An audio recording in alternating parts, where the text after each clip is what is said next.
Mesdames et messieurs, merci de nous faire confiance. Merci et bonne fête de fin d'année à tous nos téléspectateurs. Vous êtes nombreux à nous suivre à pareil moment sur ces plateaux spéciaux.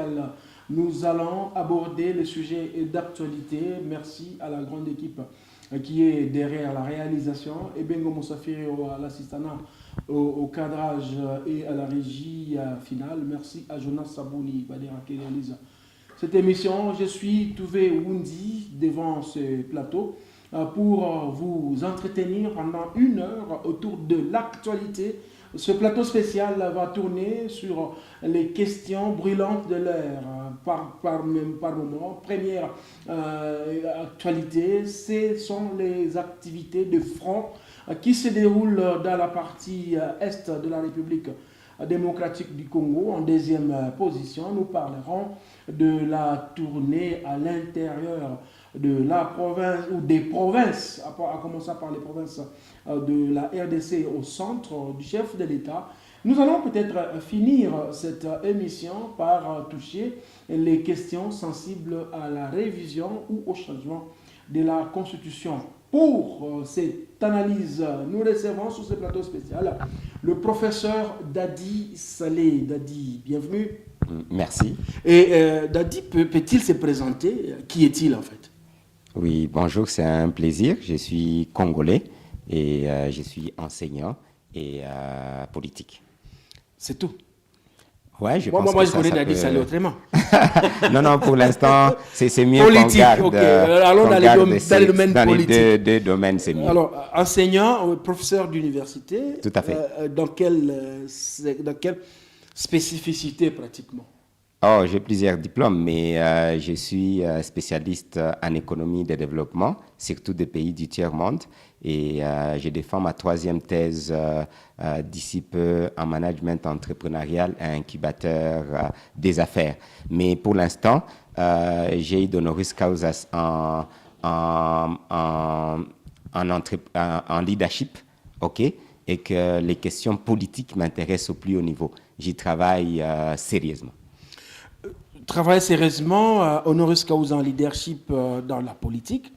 Mais on connaît Dadi comme ce garçon qui est philanthrope, qui est sportif. Tout ça, on abandonne la philanthropie, disons les sports pour faire de la politique. Mais la politique ne paye pas. On n'abandonne pas, on combine. Au fond, c'est une continuité. Nous avons agi, nous agissons toujours et nous agirons toujours.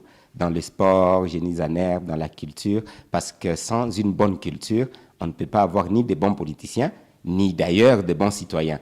Donc ça, c'est notre cheval de bataille et que pour l'instant, il y a un problème de direction de la cité globale. Il y a un problème de leadership global. Donc nous nous aventurons dans ces domaines-là pour essayer d'amener notre petite pierre, surtout sur le plan des politiques économiques. Je garde ma spécialisation, mais aussi parce que dans la notion de développement, il y a les développements sécuritaires. On ne peut jamais avoir les développements sans l'aspect sécuritaire. Donc, je me suis spécialisé en ça. Ça me permet d'analyser aussi les questions sécuritaires sans embâche. Alors, mais quand on grandit dans cette ville ou dans cet est du pays, on ne s'attendait pas à avoir un politique, Dadi. Est-ce que c'est parce que la politique, c'est les gains faciles ou l'économie marche rapidement avec les politiques? Non, sinon je ne serais pas dans la politique. J'ai eu la chance de travailler dans de très grandes entreprises, d'avoir des petites entreprises. Je suis entrepreneur, mais je pense que ce n'est pas l'argent qui m'intéresse. Sinon, franchement, je ne serais pas dans la politique parce que j'ai eu au moins cette chance-là et que j'ai encore cette chance-là. Mais la politique, c'est pour moi une passion, c'est même une obligation. Pour l'instant, si on ne s'occupe pas de la politique, nous avons vu depuis l'indépendance comment la politique est en train de s'occuper des Congolais, où on a plus de 83% des Congolais qui vivent en deçà du seuil de pauvreté, où effectivement, comme le chef de l'État lui-même l'a dit, la justice reste malade et aux états généraux de portefeuille, toutes les entreprises de portefeuille, ça c'est le chef de l'État et le ministre sont chaotique. C'est-à-dire, à vrai dire, nous avons un pays qui est à l'agonie et que nous les reconnaissons tous. Donc, je pense que si nous pouvons apporter un peu de solutions, des pistes de solutions, vous savez, une maison, quand on la construit, tout le monde peut amener une pierre. Donc, je pense que ça devient une priorité pour moi d'amener une pierre comme un patriote, comme un Muzalendo à toute la nation. C'est un des termes que Dadi aime actuellement utiliser, Muzalendo. Tout à fait. Muzalendo économique. Mais ça devient un problème parce que pour l'instant, quand nous regardons les paniers de la ménagère, rien ne marche. Nous avons des dépôts vides sur la fin de cette année, mais il y a des belles mesures annoncées par le ministre de l'économie. Est-ce que cette politique-là, annoncée, telle que vous êtes professeur dans le domaine économique, peut donner les solutions pour l'instant au vivre et au bien vivre du Congolais? Il est vrai que ça, c'est une politique court-termiste qui peut ramener des solutions. Mais je pense que ça a été un peu mal appliqué parce que lui, il a voulu que les commerçants, n'est-ce pas, puissent faire descendre le prix et que lui va récupérer du côté des taxes. Mais c'est plutôt l'application où il s'est un peu trompé, je m'excuse. Ça ne pouvait pas prendre effet direct dans l'économie congolaise qui est très extravertie et où effectivement le contrôle des prix par rapport au ministère de l'économie ne se fait pas avec rigueur. Donc, il n'a pas les mécanismes pour contrôler les contrôles des prix avec rigueur. Ce qui fait qu'effectivement, il a beau prendre des mesures, mais à Kinshasa, à Goma, tout le monde le sait, presque pas. Rien n'a baissé vraiment. Rien pour dire plus de 80%, on ne voit pas qu'est-ce qui a baissé. Donc, ces mesures n'ont pas marché. Mais cela étant, je pense effectivement que le rôle du ministre de l'économie n'est pas de s'occuper nécessairement des faits. Ça, c'est vraiment des petites politiques circonstancielles. Les grands Moukoko savent que si le ventre du Congolais est bien servi, donc tout marche bien. Non, absolument pas. Parce que le ventre du Congolais ne peut pas être servi aujourd'hui, ça va, pendant 5 jours, 10 jours, et ne pas être servi après 10 jours. Et pendant encore 2 mois, pendant encore tout un avenir. Parce que là, nous parlons effectivement des mesures qui détruisent même notre philosophie Kujitegemea, Tomilukela Tuso Sange Mosituji Kebela. C'est une philosophie où, ayant une économie extravertie, il faudra que le peuple congolais puisse récupérer son économie.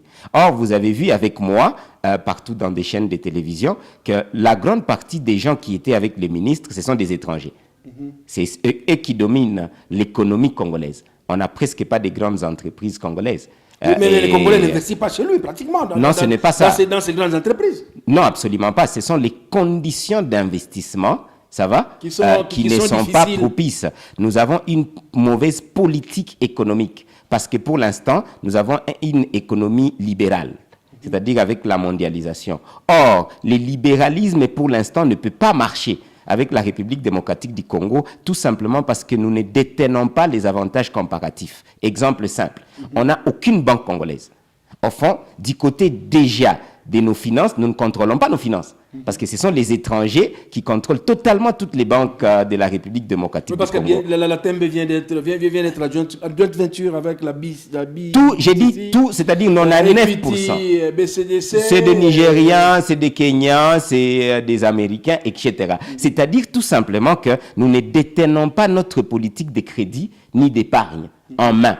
Ça, c'est un. Nous n'avons aucune entreprise sérieuse de communication. Toutes les entreprises sérieuses de communication sont pour les étrangers. On n'a aucune compagnie aérienne qui nous appartienne vraiment dans ce sens précis. Même la récente... Même Air Congo, c'est vrai, on a 51% et Ethiopian Airlines a 49%, mais c'est Ethiopian Airlines qui contrôle le fait. Donc, on n'a rien. Nous n'avons aucune grande entreprise du côté minier. Nous avons vilipendé et donné toutes nos entreprises minières et toutes nos entreprises agricoles. Tout.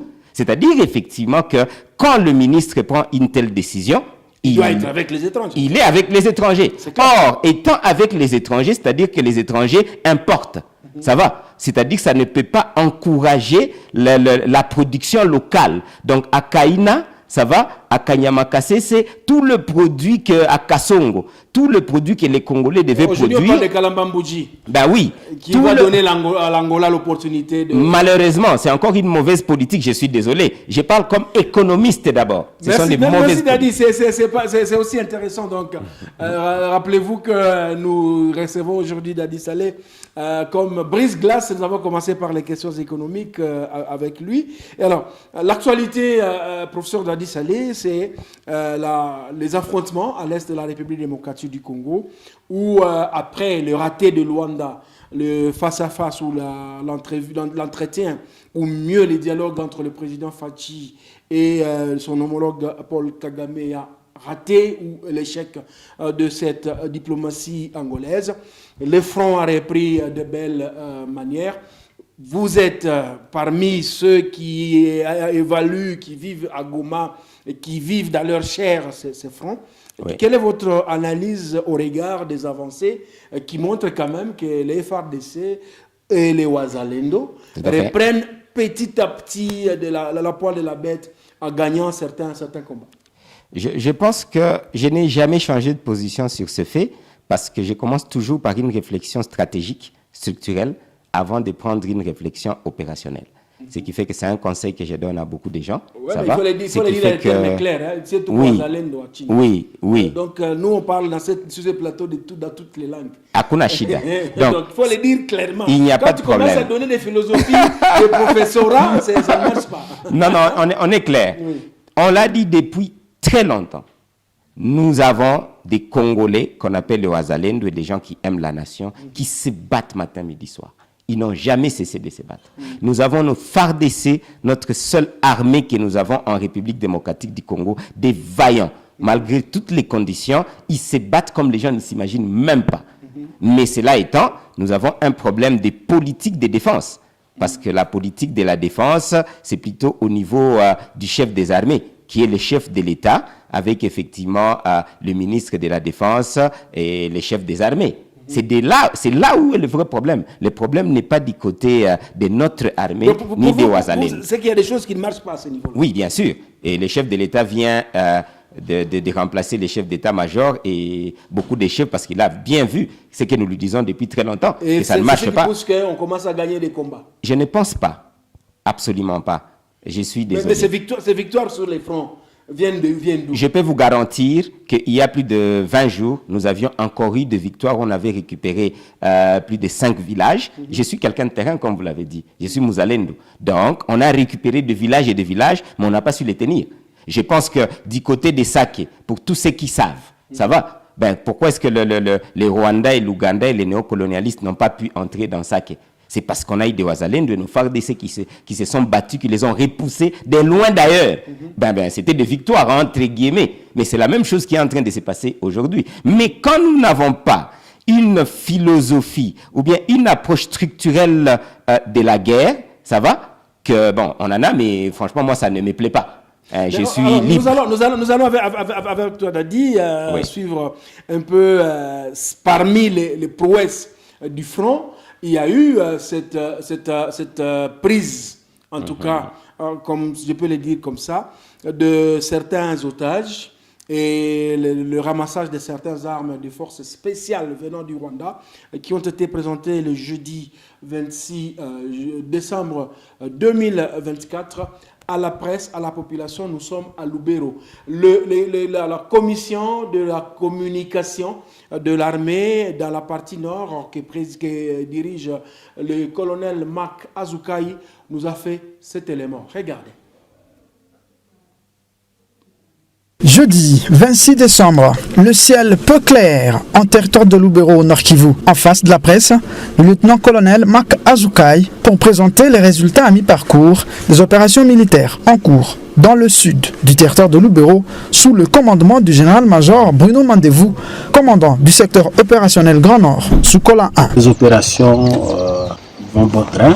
Nous sommes en train d'affronter l'armée rwandaise à travers son unité spéciale. Aujourd'hui, nous nous retrouvons dans ce contexte et dans cet espace pour vous démontrer l'implication du Rwanda à travers son armée. Parmi les capturés figure ce jeune militaire rwandais, Iradon Kunda, Jean de Dieu, c'est son nom. Soldat de première classe et membre du 110e bataillon de la force spéciale de RDF, l'armée rwandaise. Il fait partie des militaires rwandais qui ont été déployés en République démocratique du Congo depuis près de 2 ans maintenant, affirme-t-il.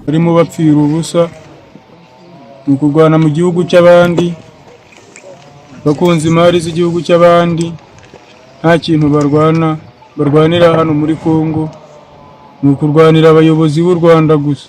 Nous avons été déployés en RDC par notre président Paul Kagame afin d'attaquer la menace sécuritaire contre le Rwanda qui sont les FDLR se trouvant sur le sol congolais, déclare-t-il. Blessé au combat avant d'être capturé, ce jeune soldat rwandais de 22 ans est bien pris en charge par les forces armées de la République démocratique du Congo, respectueuse des principes du droit international humanitaire.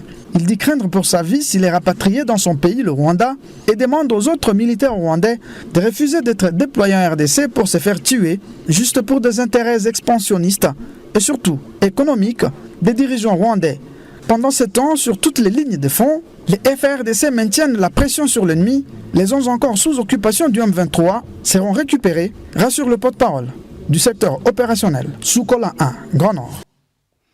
Guerre aux allures expansionnistes économiques. Vous êtes économiste, professeur d'économie.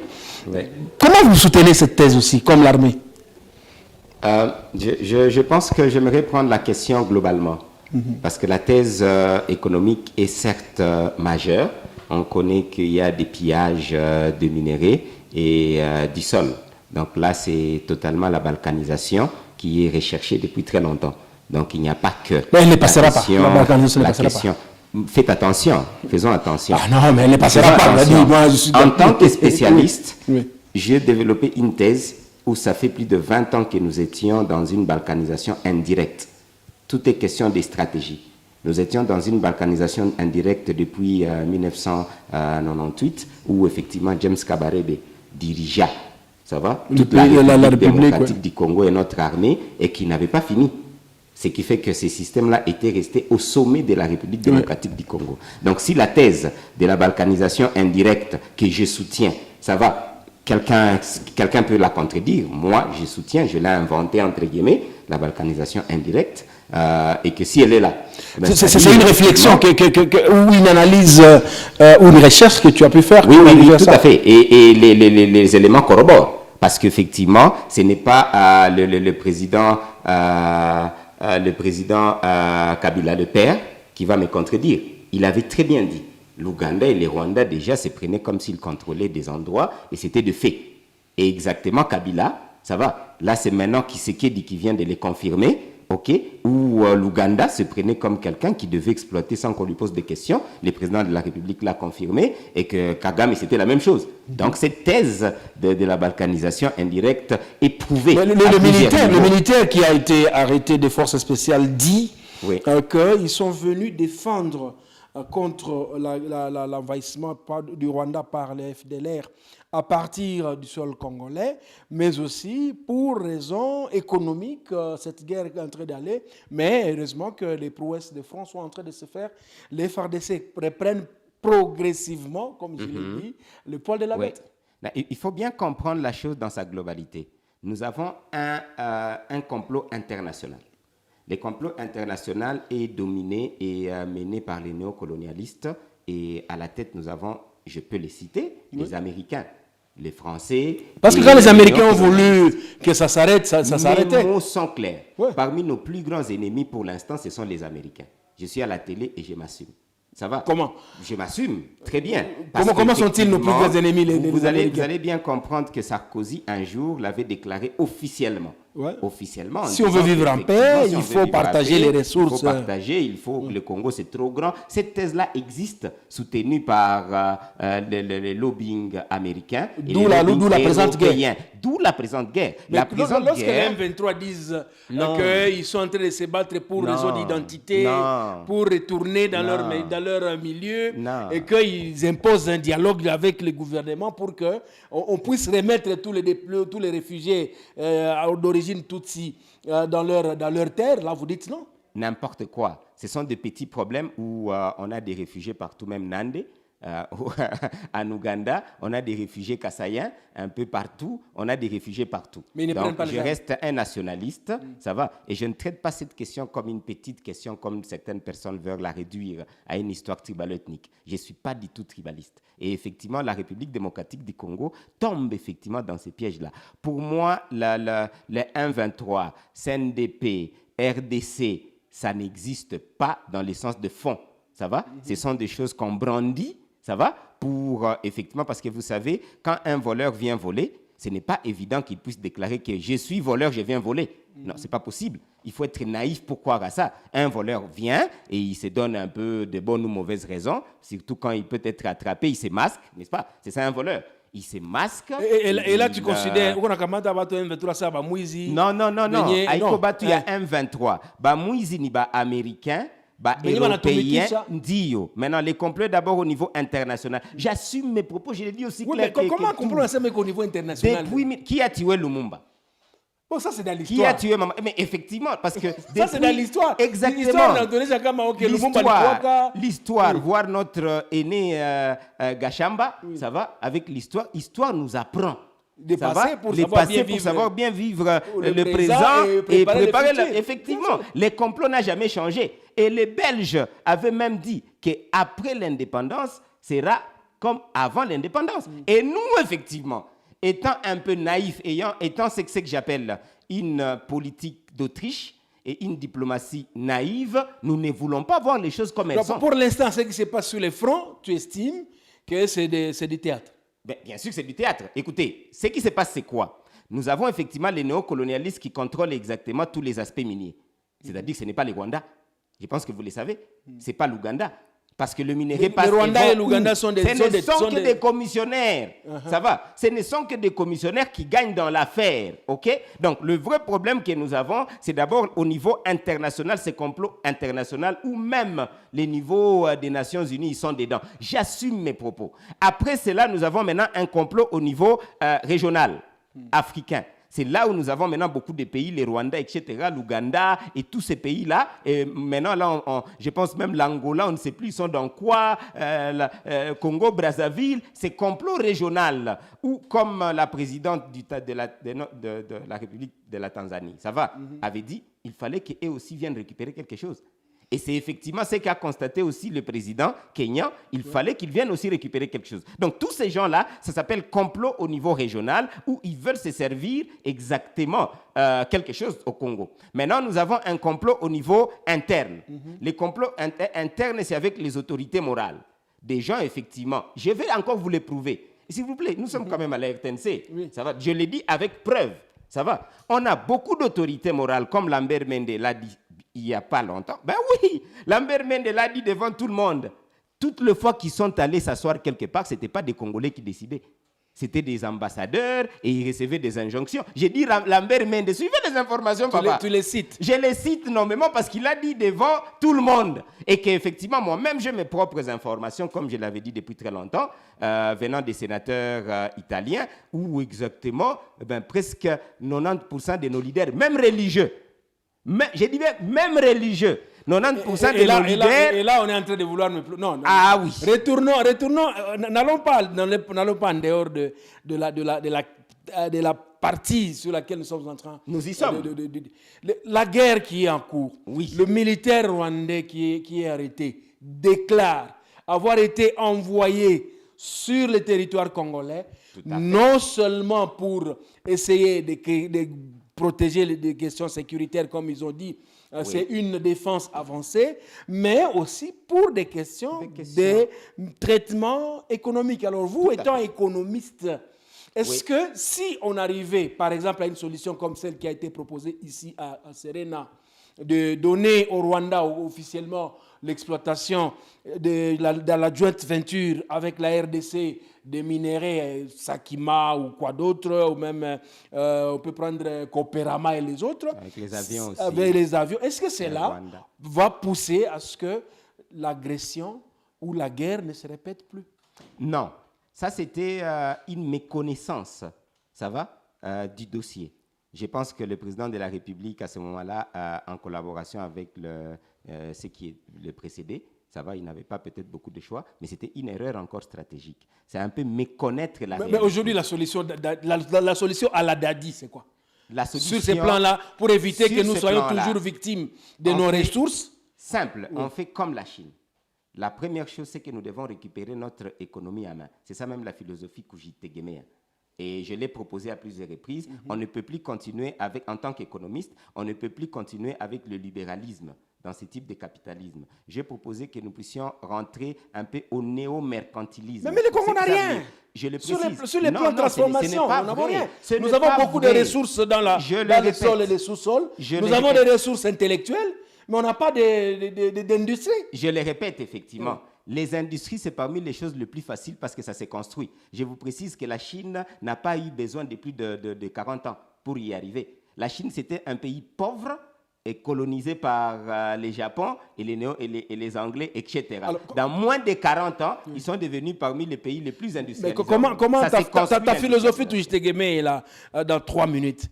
En 3 minutes, pas une thèse. Hein? Non, ne vous en faites pas. En 3 minutes, comment il est philosophie Kujitegemea n'a marché? Joamani Rudi, Rwanda basikuye kutafuta huku mali yetu na sisi tusikwe tunalia kila siku.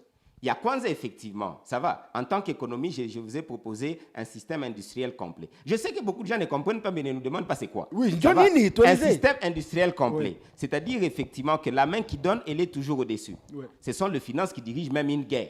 Ça, il faut bien comprendre. Ah ben oui, la guerre est dirigée par les finances, bien sûr, technique, stratégie, mais c'est vraiment par les finances. Ce qui fait effectivement que si nous récupérons notre économie, nous aurons effectivement la possibilité de nous imposer sous d'autres formats. Ce qui fait que je propose une révolution politique, une révolution économique, une révolution. Ce sont des termes d'Adi, ce sont des philosophies. Oui, des concrètement, termes politiquement. Niko Kiana wa Goma, niko wa Masisi, niko wa Butembo, niko wa Gisenyi. Ndio. Jou hii kimya ikue, ile ma révolution ni nini? Pour l'instant, ça va, nous appliquons. Il y a des solutions à court, moyen et long terme. À court terme, l'application de l'article 63 de la Constitution, et là nous félicitons quand même le chef de l'État qui a donné déjà des autorisations à la RAD, Réserve armée de la défense. C'est ça qui régule les Wazalendo. C'est-à-dire que nous tous, l'article 63 est clair. Tout le monde a le droit de se battre pour la République démocratique du Congo. Opposants, majorité, etc. Donc, pour mieux expliquer cela, je donne un peu cet adage pour qu'on puisse mieux me comprendre. L'adage, c'est que quand une maison est en train de brûler, ça va, en tant que panafricaniste, la moindre des choses, c'est de comprendre que l'urgence n'est pas de nettoyer les salons. L'urgence n'est pas de mettre des carreaux. Et l'urgence n'est pas de dire, est-ce que, ça, ça c'est la majorité, vous comprenez? Ils peuvent mettre des carreaux, programme 145 territoires, etc. Donc, arranger un peu les choses. Pour les opposants, ils disent, non, le papa est venu à la maison ivre. Le papa n'a pas donné la nourriture. Et l'autre de ma philosophie de dire, c'est la meilleure façon d'expliquer. Chini, ce n'est pas compliqué, c'est déjà dit. Comment Chibote Bazalendo à court terme. Mouache français. Chibote Tupigani. Mouache ile biaobe ma constitution. Vous dépensez beaucoup d'argent inutilement. Donc c'est on a habitué à simple ndio watu basiki yake. Ache bibu journaliste. Si vile journalisme yote itakuwa tourné vers la guerre. Suivez effectivement Vietnam, suivez les Américains. Tout le journalisme doit être tourné vers la mobilisation de la guerre. Je suis même allé loin, effectivement. On devait, tous les députés là, je ne sais pas, ils font quel travail. On doit avoir une loi financière de guerre. Peut-être que vous ne suivez pas. Vous voulez que je sois concret. C'est la chose la plus concrète. Une loi financière de guerre signifie quoi?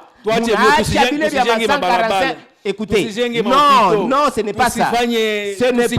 Ce n'est pas ça. Effectivement, les gens qui ne me comprennent pas, ce n'est pas ça. Nous allons faire une économie de guerre. Oui. Nous avons une loi financière de guerre. C'est-à-dire que tout le budget en majorité est tourné vers la guerre. Mais il y a aujourd'hui la loi de programmation militaire. Non, je ne propose pas la loi de programmation militaire. Oui. C'est très différent. Ça va. Donc tout ça, c'est tous les budgets, tout ça, c'est des petits points. Ça fait comme si vous nettoyez un peu bata. Tous les budgets de la République démocratique du Congo. Vous m'avez dit que je sois concret. Oui. Vous pensez qu'être concret, ça signifie, je te dis, tu vas en guerre nécessairement. Non, le budget change. Au-delà de ça, pour éviter ce que tu viens de dire, nous allons faire une économie de guerre. Une économie de guerre, c'est quoi? Quand vous avez une loi financière de guerre, je sais que beaucoup de gens ne comprennent pas, mais je suis dans l'obligation de dire... Oui, la loi de programmation militaire n'est pas telle une loi de guerre. Non, rien à voir. Oui. J'ai dit tout. Vous voyez la loi, ce qui a été promulgué par le chef de l'État ici. Oui. Il devait promulguer si nous avions des députés sérieux. Parce qu'effectivement, nous sommes en guerre. Les députés sérieux devaient faire en sorte que nous puissions avoir une loi financière 2025 et une loi spéciale 2024, parce que même des jours comptent.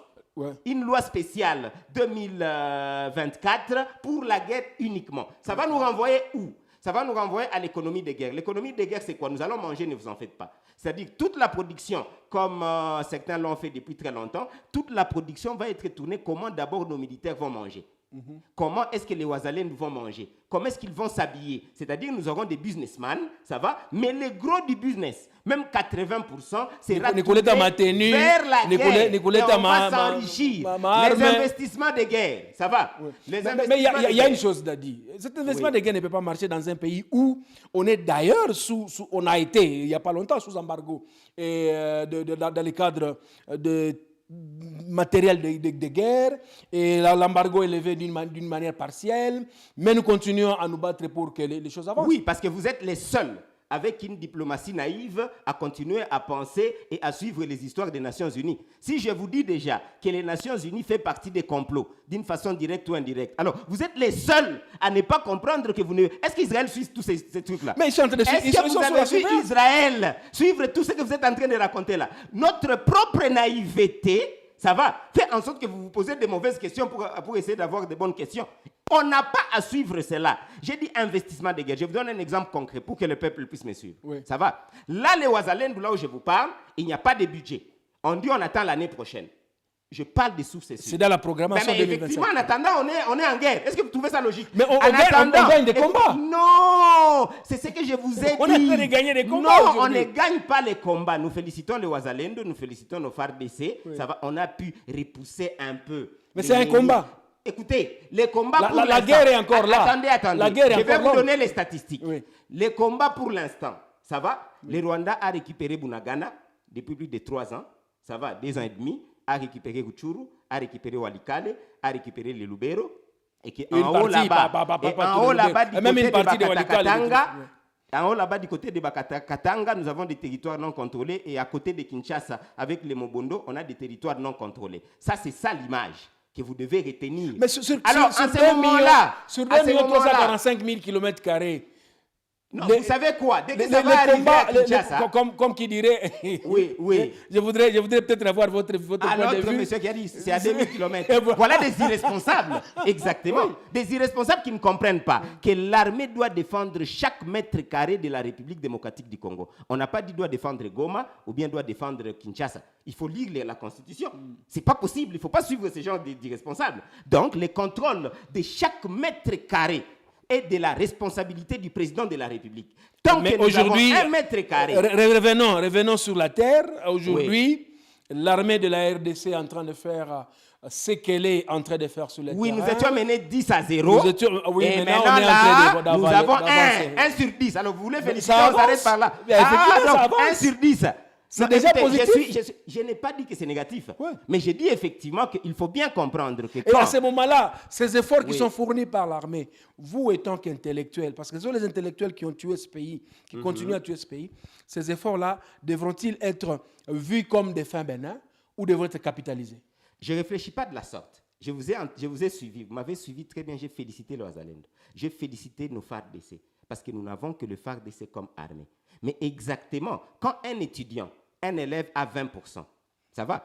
Donc, vous voulez effectivement qu'on lui dise Qu'il 20%, fournisse encore d'efforts. Effectivement, c'est ce que nous disons. Voilà. Mais en attendant, quand vous avez 20%, j'ai étudié à litige. D'ailleurs, vous avez aussi étudié à litige. Oui. Pas de problème avec vous. Il n'y a pas de problème. Oui. À litige, dès que vous aviez moins de 40%, vous étiez chassé à la première période à l'époque. Oui. C'est-à-dire que vous étiez médiocre. Et aujourd'hui, après avoir vu, comme il a d'ailleurs dit, les faiblesses qu'il y avait dans notre armée, Ouais. on a commencé par là.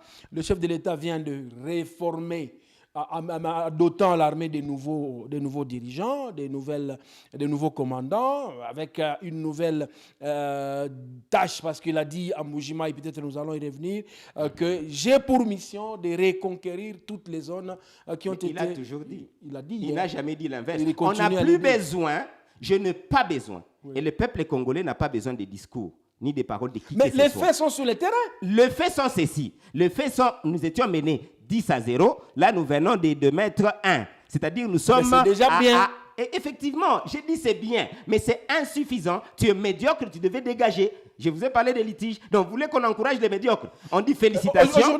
Aujourd'hui, ceux qui sont Oui. en train de... ce qui était comme problème au sein de l'armée, je crois qu'ils trouvent des solutions. Non, progressivement. absolument C'est pas. au niveau du commandement. Je suis désolé. Le commandement de l'armée Je a suis posé... désolé. Quel est votre diagnostic? Ça, ce sont des petits points opérationnels. Oui. C'est là où j'ai dit, il faut quand on fait une réflexion, on a les côtés stratégiques. Une solution opérationnelle ne peut jamais amener une solution stratégique.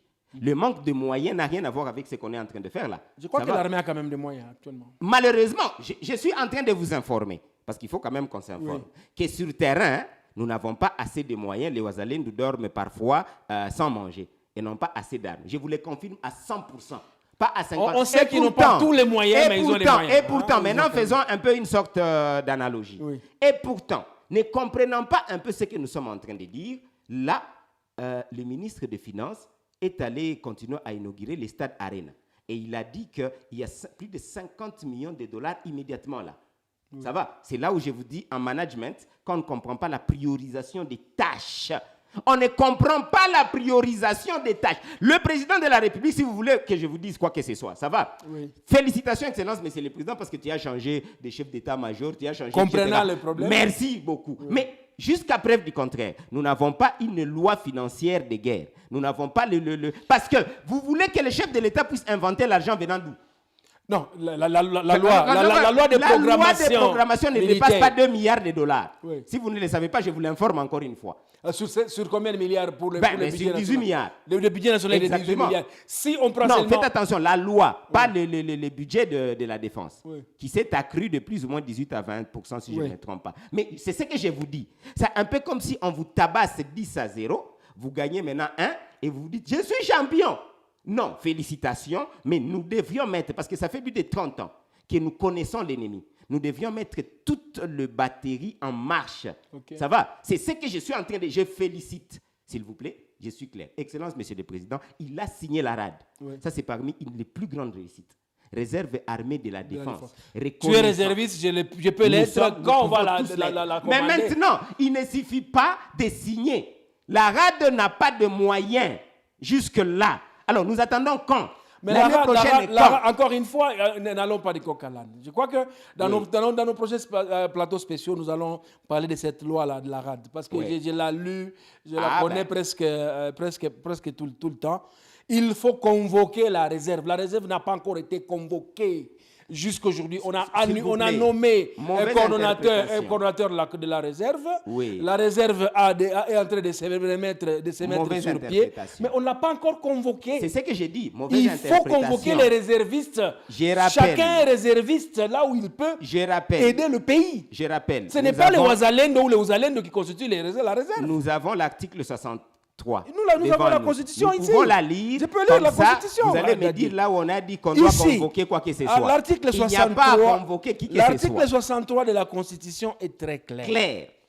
Immédiatement, cet article dit ceci. Voilà. Tout Congolais a le droit et le devoir sacré de défendre le pays et son intégrité territoriale face à une menace ou une agression extérieure. Rien à voir de convoquer. Un service militaire obligatoire peut être instauré dans les conditions fixées par la loi. Rien à voir avec tous les Toute autorité nationale, provinciale, locale et coutumière a le devoir de sauvegarder l'unité de la République et l'intégrité de son territoire sous peine de haute trahison. Ok, vous avez lu qu'il faut convoquer qui que ce soit Lorsque là. nous allons dans la RAD, Oui. la RAD c'est autre chose. La réserve armée de défense, elle est autre chose. J'ai la loi sur la réserve, la réserve armée de la défense, Je vous mais elle ne précise. nous dit pas que les Ouzalendo constituent la réserve armée. Je vous précise, s'il vous plaît. N-O-N. Je vous précise. J'y reviendrai avec beaucoup de Pas de détails. problème. Le temps du plateau est en train de partir. Oui, Je ne sais pas oui. si Non, nous non, je aurons peux le pas temps, laisser ça comme ça. le temps de terminer notre sujet, mais ça peut être Vous autre chose. permettez une Mais seconde alors, parce que je continuons peux pas toujours laisser sur ça ce comme sujet. ça. Oui. Je vous précise que les Ouazalendou aujourd'hui, moi-même j'ai été avec le général. Oui. Je viens de Kinshasa. Donc si quelqu'un a des informations plus que le général lui-même, qui est le coordonnateur, il va m'informer. Pour l'instant, ça va. La RAD, Réserve armée de la défense, considère effectivement les Ouazalendou comme faisant partie, même si, Comme je vous faisant précise, partie. s'il vous plaît, Les je vous Français est précise. clair, hein? C'est Les clair. exercices des Moi, Français c'est sont toujours comme clair. faisant partie. S'il vous plaît, je vais même loin, ça va. Donc, comme faisant partie, Oui. et c'est la raison pour laquelle le président de la République, lui-même dans ses déclarations aujourd'hui, cite les Ouazalendou comme des forces, pas Oui. comme de forces négatives, comme effectivement des patriotes. C'est ça même les noms. Non, on n'a pas besoin de convoquer qui que ce soit. Mais, cela étant dans la RAD, vous avez raison. Dans la RAD, il y a toute une procédure. Bien sûr. Mais là, il n'y a pas de procédure sur terrain. L'autorisation de se Ici, battre. face à la menace, on doit se battre. Et on doit se battre. Et il Face n'y a à la pas de menace, on va se convoquer. Il n'y a pas Mais à convoquer. face à la convocation, Oui, ça, c'est autre chose. Ça, c'est autre chose. Ça, c'est autre Alors, chose. c'est ainsi que nous continuons à dire, Dadi Saleh, avec vous sur ces plateaux. Est-ce que les efforts de guerre que nous sommes en train de subir, de voir aujourd'hui sur le terrain, méritent-ils d'être préservés, ou encore il faut réfléchir sur les mécanismes pour récupérer toute la partie perdue? Oui, je pense que c'est les deux. Nous félicitons les efforts et nous devons préserver certains acquis, comme je viens de le dire. Mais la meilleure réflexion, c'est ce que vous venez de donner. Et c'est ce que je propose depuis très longtemps. Nous devons tout faire pour avoir une réflexion stratégique et opérationnelle pour récupérer toute la partie et avoir la République démocratique du Congo. Ça va comme une force militaire qui s'impose, parce que sans la force militaire, c'est un peu comme si nous laissons notre maison avec des viandes, effectivement, et tout, et la porte est ouverte. Chacun peut venir se servir. Donc, il n'y a rien à dire. Tant que nous n'avons pas un leadership qui réfléchit de la sorte, nous pouvons encore finir comme c'était vers ces années, il y a certaines personnes qui avaient dit qu'ils avaient fini la guerre. Non, ils n'avaient jamais fini la guerre. Absolument pas. C'est En 2013. Encore une erreur stratégique. Les Rwandais étaient sortis de Rutshuru pour aller à Kinshasa. Mais c'est quoi cette façon de réfléchir un peu trop bas? Bien dit. Mais en fait, c'est quoi que la régie va aujourd'hui m'autoriser de grignoter, d'aller au-delà de 1 heure de ces débats. Alors, si je dois clôturer la première partie de ces débats autour des efforts militaires, la formule de Dadi Saleh pour arrêter la guerre ou pour gagner la guerre contre le 1-23, c'est quoi la formule? Je répète, à court terme, nous appliquons l'article 63, c'est-à-dire effectivement tout le monde au front. Oui. Ça va, on peut même constituer même avec nos mains. Ça va, on peut gagner déjà la dissuasion. Parce que si nous avons 2 millions, 3 millions, et il y a des stratégies que je ne peux pas donner ici, ça va, déjà l'ennemi va fouiller. La deuxième possibilité, ça se combine, nous déclarons la guerre. Ça s'appelle l'article 86 de la Constitution. On n'a jamais déclaré la guerre, on a fait l'article 85 avec l'état des sièges qui est obsolète totalement. Mais pourquoi est-ce qu'on ne part pas à l'article 86? Or, si nous ne partons pas à l'article 86, c'est-à-dire... Mais la Constitution doit d'abord être révisée, on doit la changer. Ça, c'est un autre point qui n'a rien à voir. Ça va, qui n'a rien à voir avec... On ne peut pas appliquer tous les articles alors qu'on va changer la Constitution. La seule Constitution aujourd'hui. Oui. Le chef de l'État n'a encore rien révisé ni rien fait. Donc, nous n'avons que la seule Constitution qui nous conduit, et l'article 86 dit déclarer la guerre. Je n'ai jamais vu un leadership aussi faible global hein, où nous pensons que nous déclarerons la guerre quand? Sous quelles conditions? Tous les rapports de l'ANER sont clairs. Tous les rapports des Nations Unies, tous nos rapports sont clairs. Mais le chef de l'État a récemment dit à la famille de l'Union sacrée que même si le M23 arrivait à la porte de sa maison à Kinshasa, il sera étranger, il ne négociera pas avec eux. Ça, c'est lui. C'est pas ça mon problème. Mon problème, c'est la protection. Pourquoi déclarer la guerre maintenant? Effectivement, pour ne pas arriver. Donc, lui, ça les plaît, ça va. Non, c'est pas ça qui arrivé. Parce que la volonté du chef est exprimée. J'ai pas besoin de la volonté. Je l'ai répété. Je l'ai répété. Alors, le chef de l'État est dans les pouvoirs exécutifs. Il n'est pas dans les pouvoirs philosophiques. Revenons à ma question. Je revenais Oui. sur la question. La formule de Dadi Saleh pour terminer, pour gagner la guerre Oui. actuellement. Vous avez parlé de tout le monde dans... Tout le monde. Article 63. Oui. Rien à voir avec la révision, bien quoi que ce soit. Oui. Article 86, ça va donner au chef de l'État tous les moyens nécessaires. Parce que dès qu'on déclare la guerre, on ne peut plus nous amener des histoires de 145 territoires et des petites histoires là des arénas. On sait mais personne n'a jamais déclaré la guerre. Et pourtant, nous sommes en guerre. C'est-à-dire, effectivement, ça ne marche pas. Troisièmement, ça va immédiatement. Ça, ce sont des solutions immédiates. Immédiatement, nous avons une loi financière des guerres. Ça va, qui va nous ramener à une économie de guerre et à des investissements de guerre. Investissement de guerre, c'est un exemple, c'est quoi? Plutôt que continuer à construire l'arène, ça va, et donner l'argent. Apparemment, tu as un problème avec l'arène.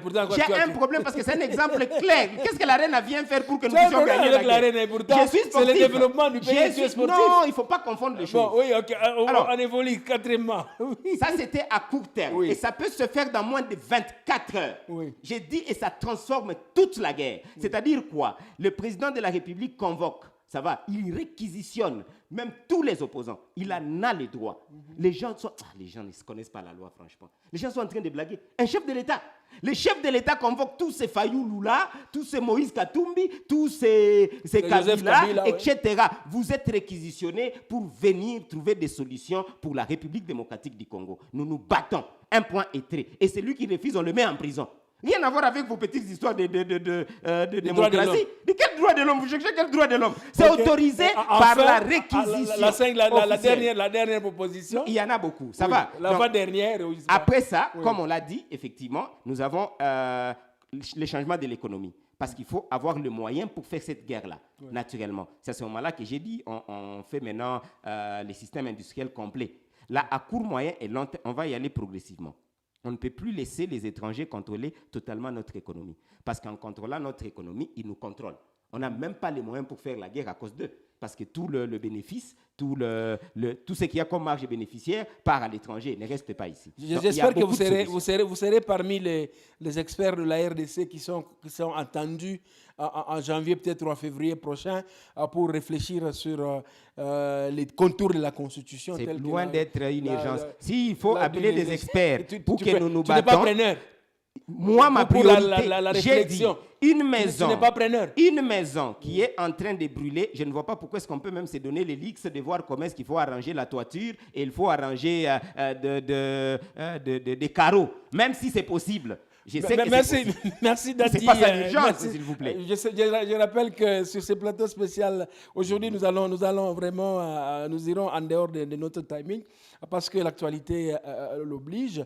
Nous voulons présentement alors prendre la deuxième partie ou la deuxième et la dernière partie de notre plateau qui est consacrée à cette grande tournée. Le chef de l'État a commencé la tournée au centre de la République démocratique du Congo. Il a été à Kananga, Mbujimaï et à Chikapa.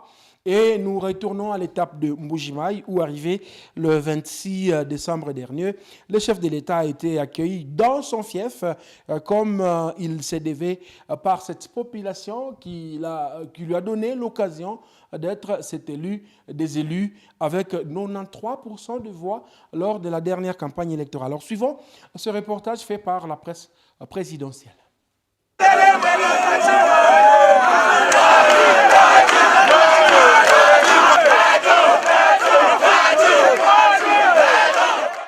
Mbujimaï est la deuxième étape de la visite au travail et d'itinérance du président de la République Félix-Antoine Tshisekedi Tshilombo dans le Grand Kasaï, visite entamée le 24 décembre à Kananga, au Kasaï occidental. 18h15, heure locale, le Boeing présidentiel Simon Kimbangu s'immobilise sur le tarmac de l'aéroport national de Bipemba, noir de monde, sur son tarmac et aux alentours des installations aéroportuaires. En compagnie de son épouse, la distinguée première dame Denise Nyakeru Tshisekedi, le président de la République descend de l'avion. Il est accueilli au bas de la passerelle par un comité restreint avec en tête le gouverneur du Kasaï oriental, Jean-Paul Mbwebwa Kapo. Après la traversée de la haie d'honneur, le président de la République salue Les membres du gouvernement central présents en Mbuji-Mayi et les notables locaux, députés, ministres provinciaux ainsi que les chefs traditionnels venus tous très nombreux à l'aéroport. C'était avant de prendre un bain de foule des forces vives de Mbuji-Mayi mobilisées spontanément depuis de longues heures pour réserver un accueil délirant au président Félix Antoine Tshisekedi Tshilombo.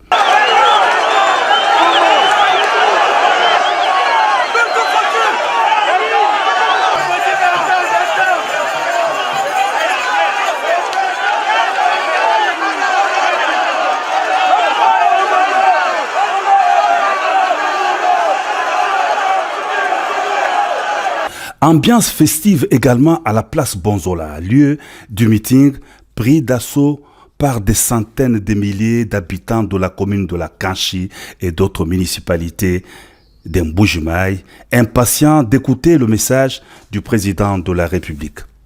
D'entrée de jeu, le chef de l'État a vivement remercié la population de Mbuji-Mayi de l'accueil très chaleureux qu'elle lui a réservé et de la confiance que la population du Kasaï oriental lui a accordée en l'élisant pour un second mandat à la tête du pays.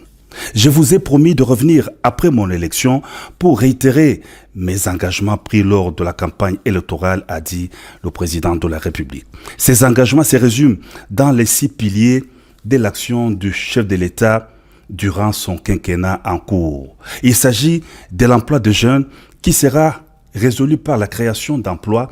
Le président de la République a dit avoir instruit le gouvernement de promouvoir l'entrepreneuriat de jeunes.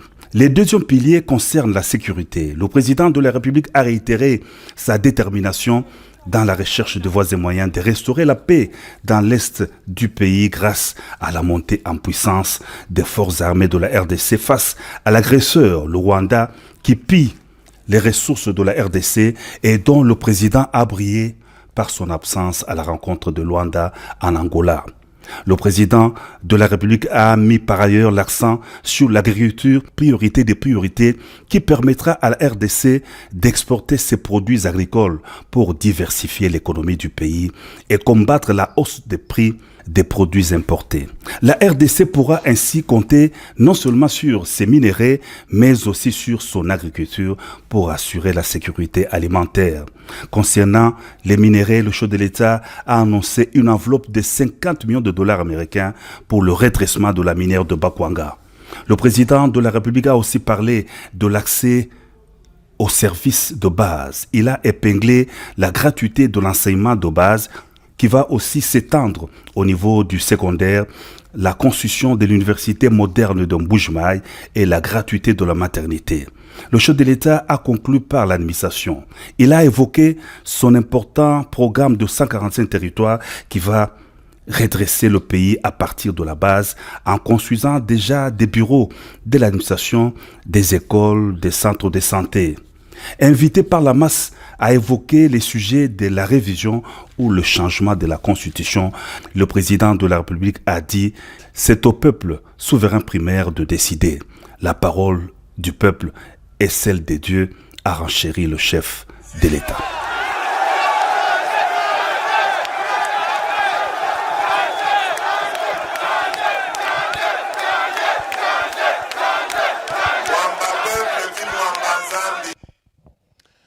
Le peuple demande le changement de la constitution à Mbuji-Mayi le 26 décembre dernier lors du meeting populaire du chef de l'État. Dadi Saleh, pas d'opportunité. Oui, il n'y a ni opportunité ni urgence. Ni urgence. Parce que je viens de le répéter, quand le feu est en train de brûler, une maison est en train de brûler, oui. L'urgence n'est pas de nettoyer la maison, ni de mettre des carreaux, ni de mettre la peinture. Mais le peuple demande un changement. Non. Ils ont dit changer. Vous parlez de quel peuple? Vous savez que même avec... Non, mais ça, ce sont les images qui parlent. Même avec $1 million, je peux repasser au même endroit et on va me dire de ne pas changer. Ne vous en faites même pas. Donc, parfois, il ne faut pas trop suivre les politiciens. Je vous les confirme. Oui. Ça va? Avec $1 million, je passe au même endroit, je vais avoir la même foule. Pourquoi vous citez l'argent? Parce qu'effectivement, c'est l'argent qui passe, en grande partie. L'appellation changer, c'est l'argent. Vous pensez c'est quoi? C'est la l'argent. volonté. Est-ce que vous pensez, le chef de l'État a dépensé combien d'argent avec tous les ministres qui sont là? Il est même venu, il a dit, il a 50 millions de dollars en poche. Pour l'AMIBA, oui. Ça s'appelle corruption morale, effectivement. Non, la que vous relance de pensez? l'AMIBA, c'est La pas une relance corruption. de l'AMIBA, c'est une structure étatique. Oui. Une entreprise du portefeuille. Dans laquelle ça on devait investit. être annoncé ailleurs. Oui. Il ne s'agit pas de campagne. Nous ne sommes pas dans une campagne. Ça va? Il a utilisé indûment ces points-là. Je suis désolé. Ça va? Parce que le chef de l'État est très mal conseillé. Ça va? Il devait aller en sachant il va faire quoi? Contrôler. Mais quand vous dites qu'il est très mal conseillé, à quel niveau? Parce que là, lorsqu'il revient dans la tournée, lorsqu'il est dans cette tournée, c'est pour rendre compte, la politique de rendre compte. Il avait promis, une fois élu, il reviendra pour parler avec cette population. Oui, bien sûr. C'est l'obligation de rendre compte. Il a rendu compte, et vous avez bien compris ce qu'a dit un des gouverneurs du Kasaï, qu'il n'y a rien. Même si je sais qu'il y a quand même quelque chose, mais il n'y a rien. Rien, c'est-à-dire effectivement que le chef de l'État n'a pas 20%.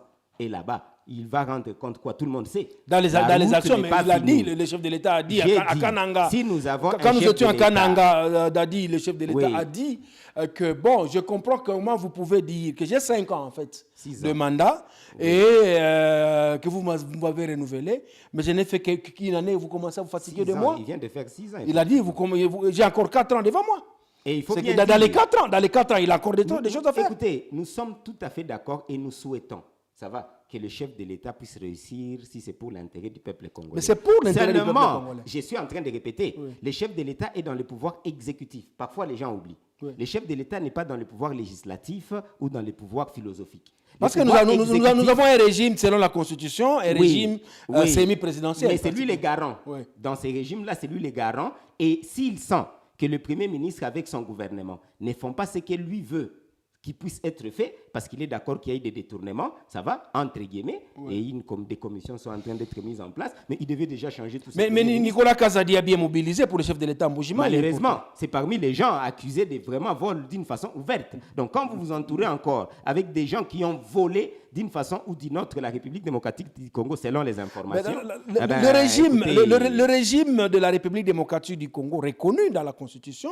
la République démocratique du Congo, voilà ses frontières, elle est composée de villes, voilà tout ce qui est dit, le pouvoir public, où voilà, on dit même que le président, si on doit parler du président de la République, il coordonne les actions du gouvernement. Et là, il est dans son fort. C'est celui de voir, de contrôler les différents programmes. Et il contrôle, et les réponses sont claires. Il a contrôlé, il a compris qu'après 6 ans de pouvoir, la justice est malade, et encore malade. Et vous revenez des États généraux. Exactement, du portefeuille. Il a encore compris que vous étiez aux États généraux de la justice. J'étais dans les États généraux de la justice. Et les résultats ont été clairs. Oh, vous avez bien dit. C'est lui le numéro 1. Ça va dans le pouvoir exécutif. Ça va parce que c'est lui qui nomme maintenant les responsables du gouvernement. Il y a la présidence et il y a les gouvernements.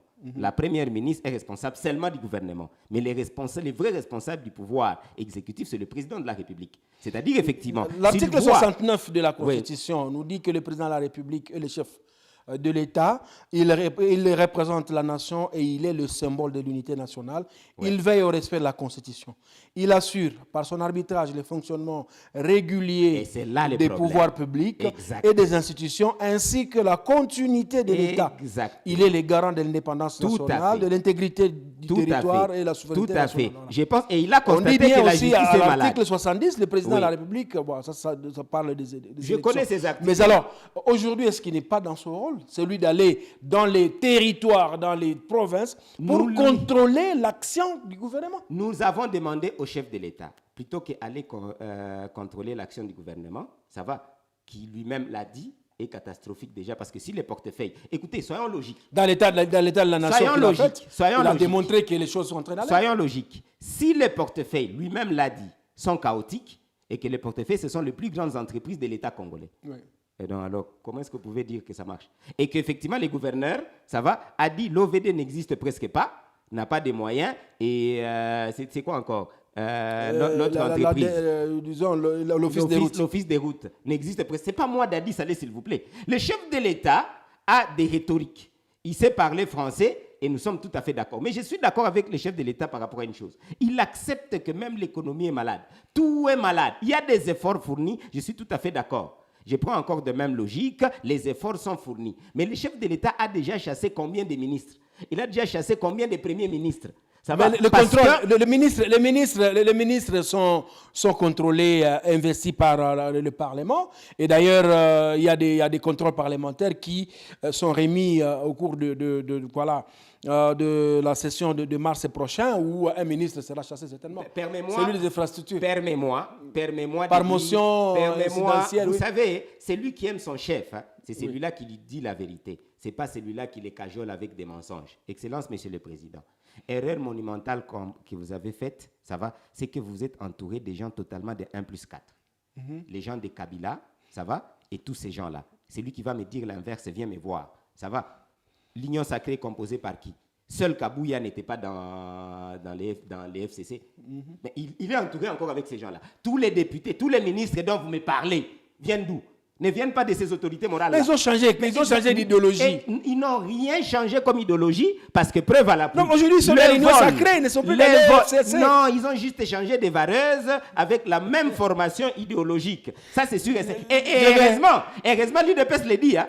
Je suis d'accord avec l'UDPS. L'UDPS le dit, il y a des gens qui ont pris le pouvoir de l'UDPS. Est-ce que pour vous, l'UDPS, c'est le bon modèle de gestion?